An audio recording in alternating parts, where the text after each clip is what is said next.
Opa! Seja muito bem-vindo ao canal do Podcast Empreendedor no YouTube. Assina o canal e clica no sininho para não perder nenhuma entrevista com empreendedores, CEOs e fundadores de empresas ou startups que estão literalmente transformando o mundo que a gente vive. Se você gostar também, lembra de dar um joinha, porque isso ajuda muito a espalhar nossa mensagem e fomentar o empreendedorismo e a inovação no Brasil. Beleza? Vamos nessa?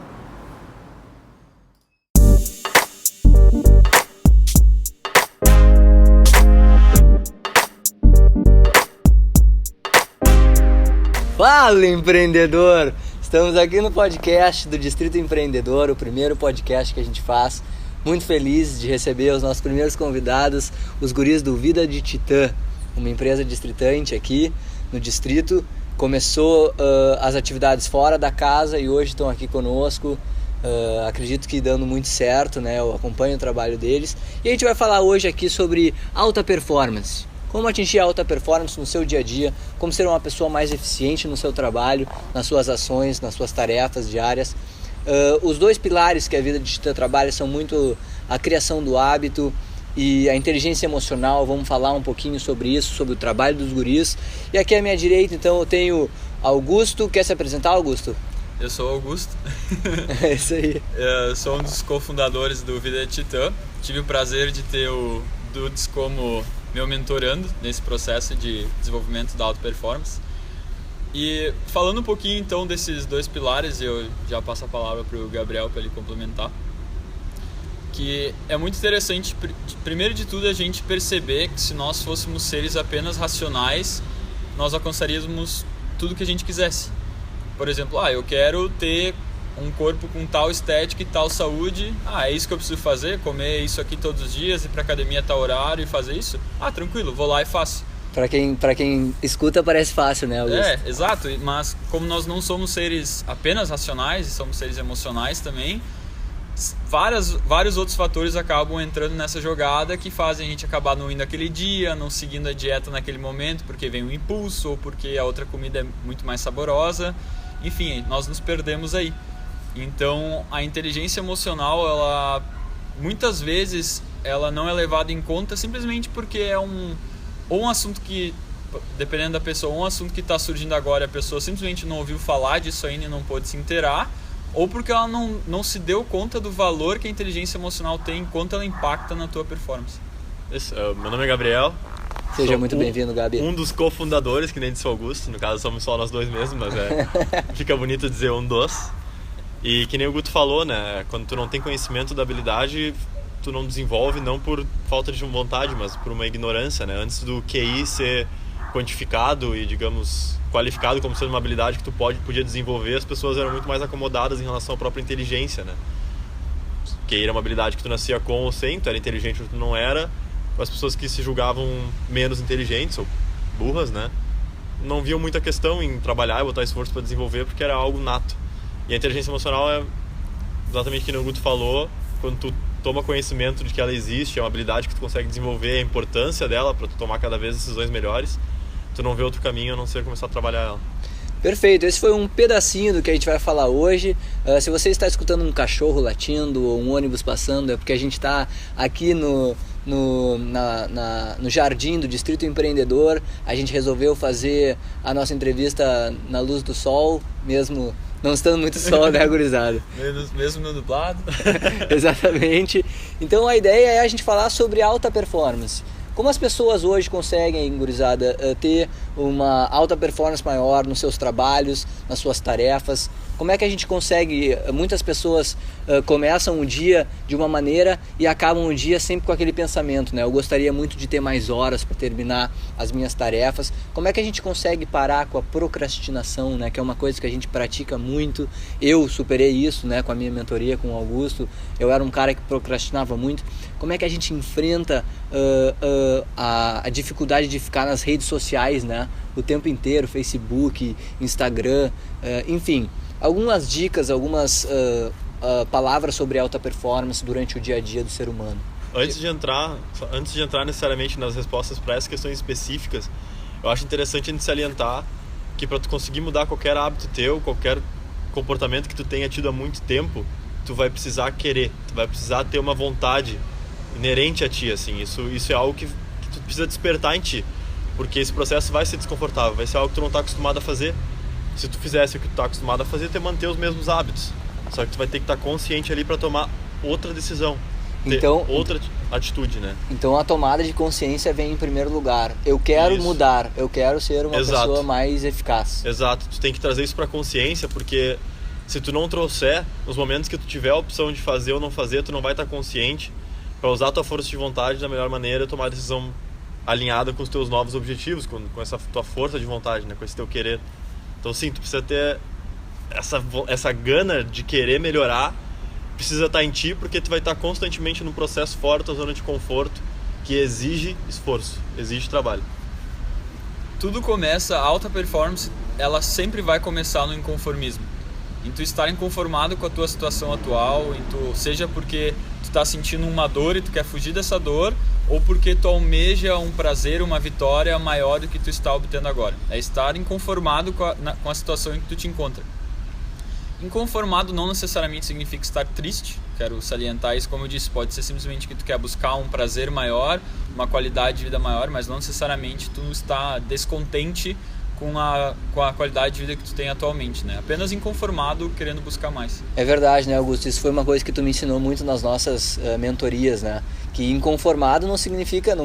tu pode ser uma pessoa inconformada, o que tu não pode é ser uma pessoa triste, né? Então, a gente trabalhou muito isso, tu fizeste muito bem essa parte de separar as coisas. Eu sempre levava, eu fiz, como o Augusto disse, fiz mentoria com eles, e eu sempre levava esses dois assuntos juntos, né? E aí quando o Augusto conseguiu me mostrar que são coisas diferentes, né, que por que eu tô triste? Eu sou uma pessoa inconformada, né? Como o Augusto ele trouxe nas mentorias, o Michael Jordan, né, era uma pessoa super inconformada, constantemente inconformada, mas não necessariamente ele era uma pessoa triste, né? Enfim, então esse foi um ponto muito legal que a gente trabalhou nas mentorias. Eu acho que é uma característica essencial para quem quer operar em alta performance constantemente, é ser constantemente inconformado. Eu me considero um constantemente inconformado.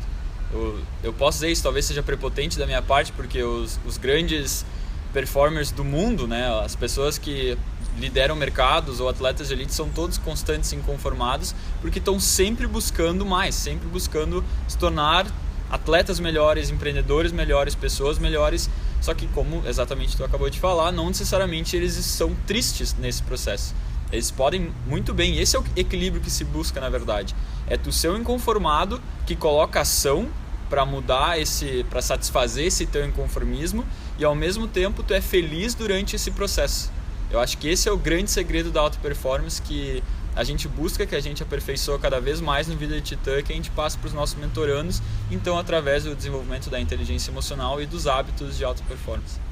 Perfeito, então uma vez então que a pessoa percebe que ela está com a necessidade de ser uma pessoa de maior produtividade, né? Quando ela quer, ela consegue internalizar o sentimento de querer performar, aí ela assim consegue rever os seus hábitos, né? E aí vem o trabalho muito que vocês fazem, né? De rever os hábitos, rever a inteligência emocional, que tu muito bem disseste, que antigamente não existia tanto essa distinção entre a inteligência emocional e a inteligência normal que a gente tem, como tu disseste ali, as pessoas ou eram inteligentes ou eram meio com QIs avantajados ou QIs diminuídos, né?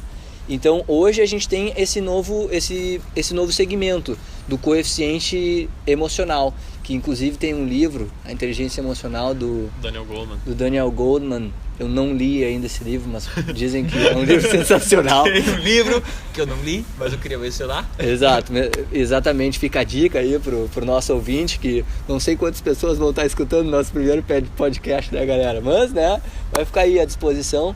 Mas enfim, voltando então, depois que a pessoa traz isso consciente, quais são os primeiros passos para alta performance, né? Como é que ela pode começar a levar uma vida mais produtiva?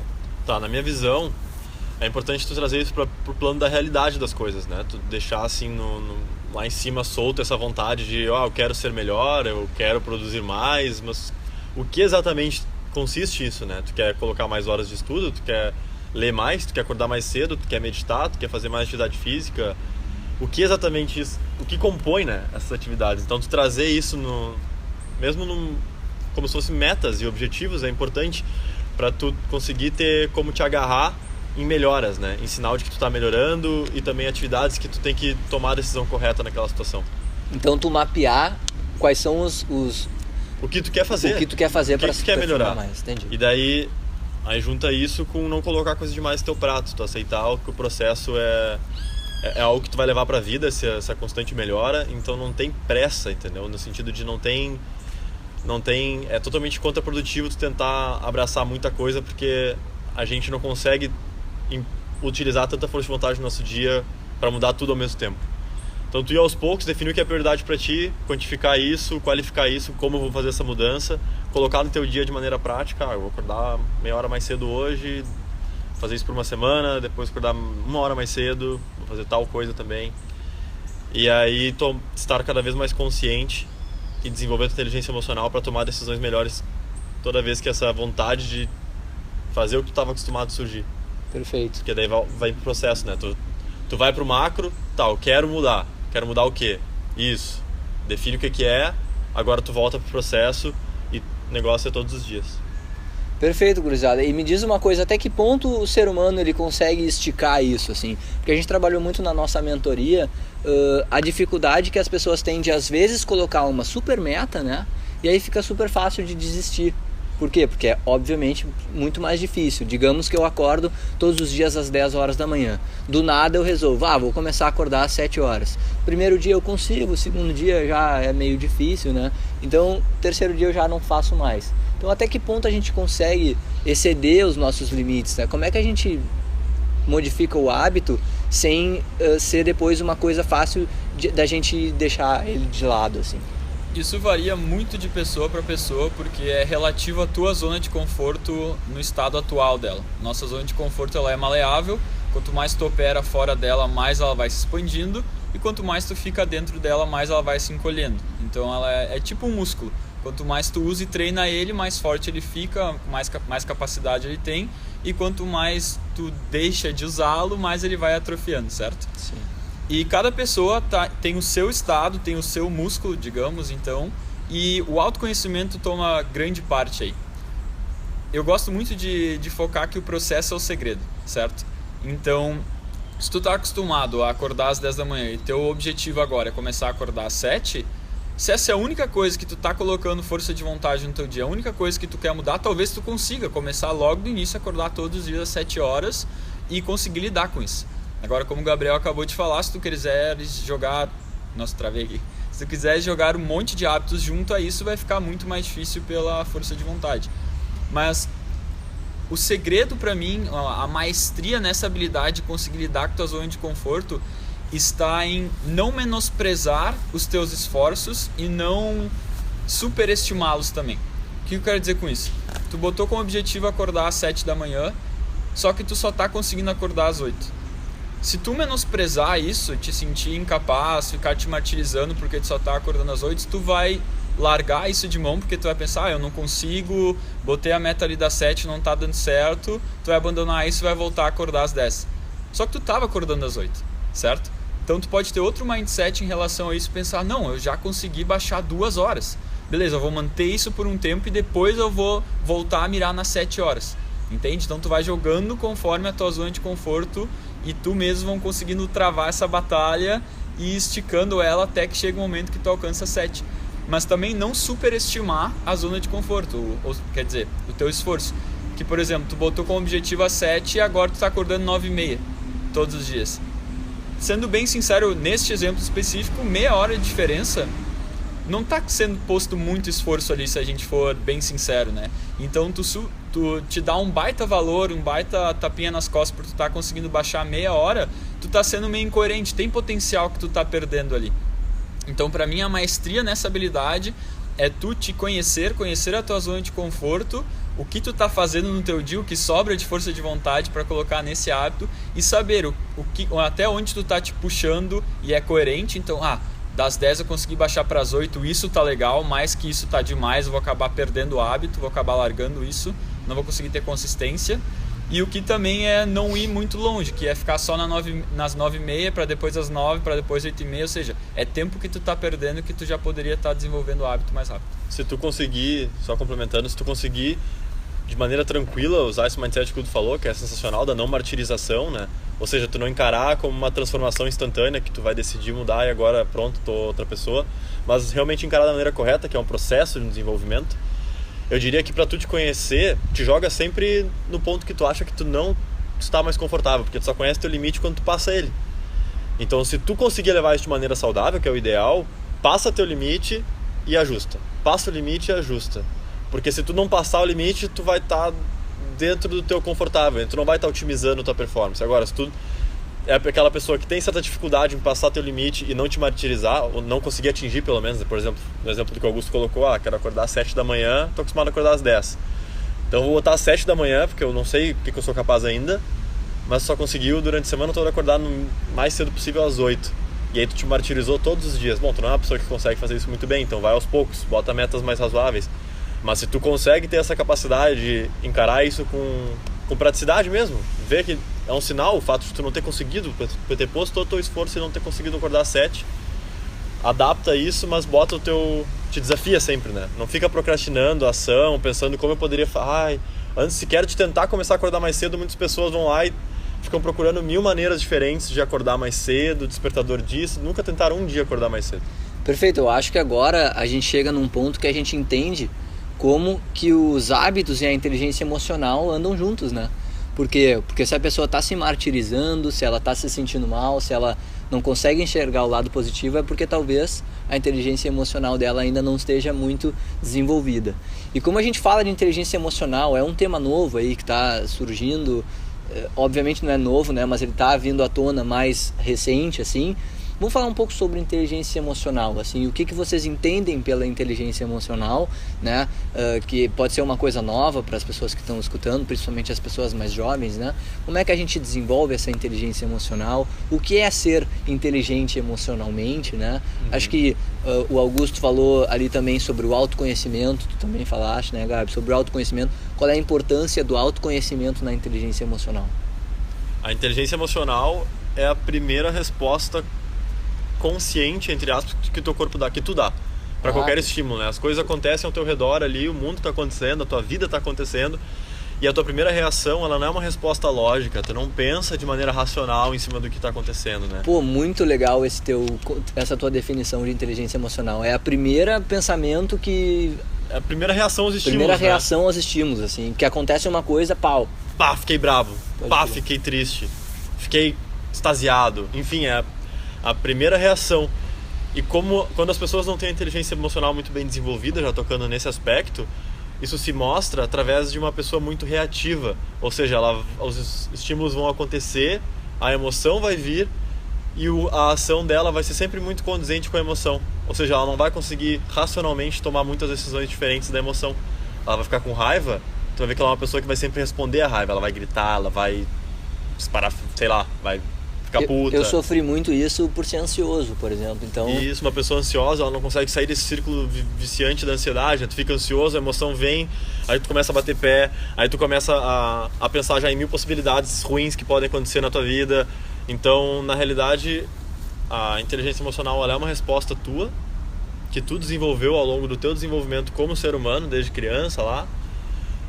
Mas tu mostra que tu desenvolveu a tua inteligência emocional quando tu não é mais dependente dela, no sentido de ser reativo a ela somente. Tu pode agir de maneira diferente à tua emoção inicial. E obviamente a tua criação tem tudo a ver com isso, né? Com certeza. Acho que a participação dos teus pais, né, na maneira que eles lidam contigo, dos teus irmãos, dos teus amigos, né? Claro. Se tu teve uma família muito reativa, tu vai emular. A criança, ela emula o que ocorre ao redor dela, né? Ela começa a ver as coisas que acontecem, ela vai emular porque ela vê que aquilo é o correto a se fazer. Então, se uma criança se desenvolve numa família que tem uma inteligência emocional muito desenvolvida, que não é reativa, que não tem uma variação emocional muito grande durante o dia e durante situações, a tendência é que ela emule aquilo. Então, que ela sempre pense antes de reagir, que ela seja uma pessoa mais calma e menos reativa. E o contrário é válido também. se ela cresce numa família que está sempre gritando, está sempre bravos, e quando estão tristes demonstram muita tristeza, ou seja, tem picos emocionais muito grandes ao decorrer do dia e das situações, ela vai emular aquilo também. Então, com certeza, a inteligência emocional ela é muito impactada, o desenvolvimento dela na criança é muito impactado pelo meio em que ela se encontra. Ou totalmente o contrário, né? Uma criança ou ela vai emular o que está acontecendo ao redor dela, ou ela vai repugnar aquilo e agir totalmente o oposto, né? Por exemplo, crianças de pais alcoólatras ou têm a tendência de ser alcoólatra, ou elas não bebem uma gota de álcool, né? Interessante. Então tem esses dois vieses, mas geralmente se tu teve uma criação pouco não traumática, né? São casos muito traumáticos, a tendência é realmente que a criança tenha um desenvolvimento mental, digamos, de pensamentos muito parecidos com os dos pais. E às vezes assim quando a gente começa a se conhecer mais, assim, a gente começa a ficar mais velho, a gente pratica mais o autoconhecimento, e tem vezes na nossa vida, não sei se vocês já sentiram isso, eu já senti várias vezes, que alguém te pede uma coisa, daí tu não faz a primeira, daí a segunda tu não faz, e aí no final das contas tu acaba dizendo, eu nunca vou conseguir fazer isso. Isso é uma verdade ou isso é um mito? É difícil, claro que é difícil, mas é possível mudar um hábito que a gente tem, assim, acho que, por exemplo, assim, uma pessoa que, sei lá, cara, ela sempre estuda de última hora pra prova, beleza? É possível mudar isso, assim? É possível. Começando a resposta, eu já passo a palavra pro Guto. O detalhe é que muitas vezes a pessoa tem orgulho da maneira como ela é, e ela não... Aquele primeiro passo que a gente comentou lá no começo do podcast, né? Que tu tem que querer. Muita gente tem muito orgulho da própria identidade, da maneira que ela se comporta, porque nós como seres humanos a gente tende a defender a nossa opinião e ver ela como a correta sempre. É uma parte do nosso ego, né? A gente demorou para construir aquela realidade, a gente espera que ela seja melhor. Então, a pessoa que estuda de última hora, até se tu for ver em faculdade, acho que é um ambiente muito comum que tu vê isso já. A pessoa tem orgulho de dizer para os colegas que estudou de última hora. Ela chega lá na sala no dia da prova e comenta com os colegas, eu estudei só ontem. E tu vê que é aquela palavra com orgulho. Então, tu consegue sim, mas a maioria das pessoas não quer. Não tá nem disposta a questionar o próprio comportamento para saber se ele tá errado ou não. A dor de mudar um padrão mental é menor do que a dor acaba sendo menor do que a dor de mudar o que ela encara como a personalidade dela, como quem ela define que ela é. Então por isso ela acaba, mesmo logicamente fazendo sentido para ela não estudar mais de última hora, ela acaba sem perceber não mudando isso, porque justamente ela se agarrou nessa noção de identidade que ela tem de ser alguém que estuda de última hora, e abandonar isso acaba doendo muito mais do que os malefícios que estudar de última hora estão trazendo para ela, certo? E por que eu falei isso de quebrar padrão mental? Porque primeiro ela tem que querer, como o Gabriel falou, depois ela precisa enxergar o porquê, tem que estar muito claro para ela, porque é no porquê que ela vai se agarrar, principalmente no início, para ter força de vontade até aquilo se tornar um novo hábito. Ela tem que se conscientizar do porquê ela está gerando essa mudança. Porque um padrão mental a gente não consegue quebrar, a gente só consegue substituir ele por outro. E a maneira como a gente faz isso é através de conscientização desse novo padrão mental e repetição, repetição, repetição, até que este novo caminho mental se torne o teu novo padrão mental. Então, por exemplo, vamos supor que tu estuda sempre de última hora, tá? E tu quer começar a estudar todos os dias.